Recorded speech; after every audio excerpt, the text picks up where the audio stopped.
Mga plano ng Lakers kana D'Angelo Russell at Anthony Davis yan ang ating pag-uusapan. Final seconds. Bryant for the win. Bang! Good news sa Los Angeles Lakers dahil ang tatlo sa kanilang mga key players ay available na sa paparating na training camp.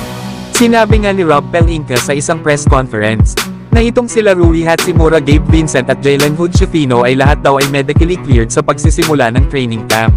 Alam naman natin na healthy most of last season si Rui Hachimura.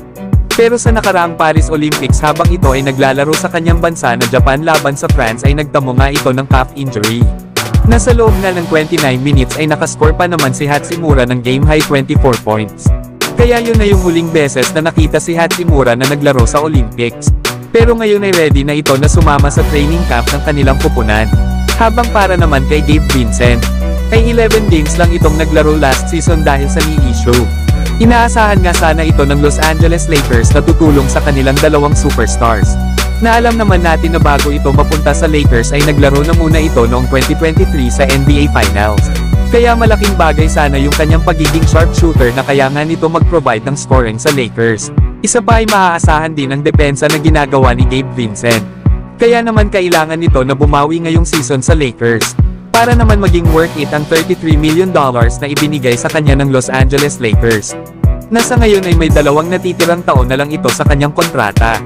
At para naman dito kay Jalen Hood-Schifino, na hindi nga lang ito nag-struggle last season ay nagkaroon pa ito ng back injury dahilan para hindi na ito makapaglaro buong season.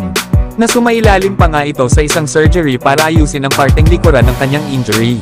Kaya naman dahil dito ay hindi rin nakapaglaro si Jalen Hood-Schifino sa buong 2024 Las Vegas Summer League. Nasa ngayon ay may pagkakataon din ito na ipakita ang kanyang kayang gawin sa loob ng court sa kanilang training camp. Isa pa ay bago na ang kanilang head coach na si JJ Redick kaya panigurado na mabibigyan na ito ng playing time this upcoming season.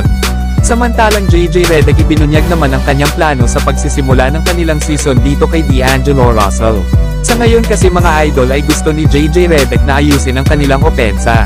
At ang isa na nga daw sa kanyang kinausap patungkol dito simula nang dumating daw si Redick sa Lakers ay itong si D'Angelo Russell. Na alam naman natin na nagkaroon ito ng best year sa kanyang career last season. Na kung saan ay nag-average ito ng 18.6 assists at 3 rebounds. Pero pagdating ng playoffs ay nag-struggle ito at bumaba ang kanyang mga numero. At nag-average na lang ito ng 14 points, 2 rebounds at 4 assists per game. Sayang nga mga idol dahil noong last January na kung saan ay marami ang trade rumors na lumalabas dito kay D'Lo.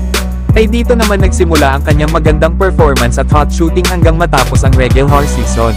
Pero sa naging laban nila sa Denver Nuggets sa first round series nila sa playoffs, ay tila ba nanlamig si D'Lo at nawala na nga ang init ng kanyang shooting na hindi na nga ito gumana laban sa Nuggets. Kaya naman ay umabot lang ang kanilang playoff series sa Denver sa Game 5. Na ang gusto daw ni JJ Redick dito kay D'Angelo Russell ay magkaroon ng career year ito ngayong season. Na wala namang duda na si JJ Redick ang tamang head coach para kay D'Angelo Russell. Parehas kasi ang dalawa ng mga sharpshooter kaya naman ay mabibigyan ito ni JJ Redick ng idea para maging consistent sa kanyang performance kahit sa playoffs. Kumbaga mga idol ay madala niya pa rin yung kanyang ipinapakitang angas sa laro sa postseason. Kaya asahan natin mga idol na itong si D'Angelo Russell ay possible na magkaroon ng best year sa kanyang NBA career. Lalo at ito ang may hawak ng record sa Los Angeles Lakers sa may pinakamaraming 3-pointers para sa single season. Na meron nga itong 184 3-point made sa buong 2023-24 season.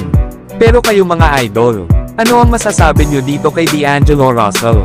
Maibalik kaya nito ang kanyang all-star form this upcoming season?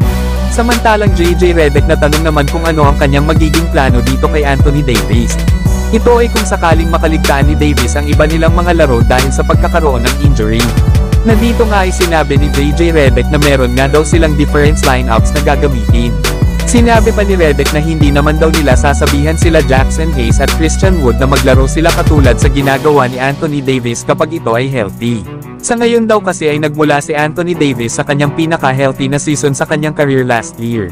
Na nakapaglaro pa nga ito para sa Team USA sa Paris Olympics nitong summer. Kaya naman ay magiging maingat nga daw sila sa pagsisimula ng kanilang NBA season dito kay Anthony Davis. Na ang katulad nga daw nila Jackson Hayes, Christian Coloco ay kailangan na munang mag-step up sa absence ng kanilang all-star big man. Pero syempre mga idol, kapag malalakas na kupunan lalo na sa mga katulad ng Minnesota Timberwolves at Denver Nuggets ang kanilang makakaharap, ay walang duda na kailangan na si Anthony Davis talaga ang maglaro para dito. Kaya naman ay pili lang panigurado ang mga laro na kung saan ay pagpapahingahin nila si Anthony Davis. Pero ayon pa sa mga report, ay binabalak ng Lakers na makipag-trade sa Washington Wizards sa December para sa big man na si Jonas Valanciunas. Ito ay kapag naging eligible na daw ito na i-trade. Balak kasi ng Lakers na bigyan si Anthony Davis ng isang sentro na makakasama niya sa loob ng court. Ito ay para makabalik na rin si Davis sa paglalaro bilang isang power forward.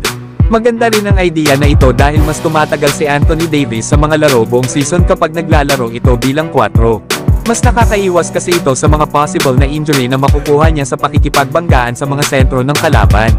Pero kayo mga idol, ano ang masasabi nyo sa matinding plano na ito ni Coach JJ Redick kay Anthony Davis this upcoming season?